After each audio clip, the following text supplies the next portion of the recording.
Welcome to news Adda. Australia బాటలో భారత్. పిల్లలు social media వాడకంపై నిషేధం. చిన్నారులను డిజిటల్ వ్యసనం నుంచి రక్షించేందుకు కేంద్ర ప్రభుత్వం కఠిన నిర్ణయాల దిశగా అడుగులు వేస్తోంది.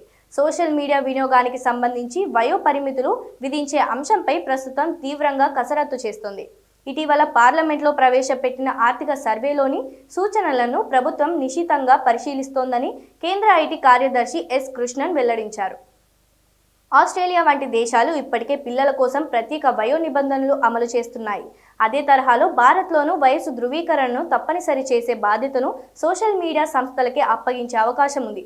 ఆన్లైన్ గేమింగ్ వ్యసనం, హానికరమైన కంటెంట్ వల్ల చిన్నారుల మానసిక స్థితి దెబ్బతింటోందని ఇటీవల గజియాబాద్ ఘటనలే ఇందుకు ఉదాహరణని నిపుణులు ఆందోళన వ్యక్తం చేస్తున్నారు. ఈ క్రమంలోనే ఆన్లైన్ టీచింగ్ను తగ్గించి పిల్లలకు సులువైన విద్యా పరికరాలను అందించాలని ఆర్థిక సర్వే సిఫార్సు చేసింది. ఆంధ్రప్రదేశ్, గోవా వంటి రాష్ట్రాలు కూడా సొంతంగా వయసు నిబంధనలు తెచ్చే ఆలోచనలో ఉండటం విశేషం.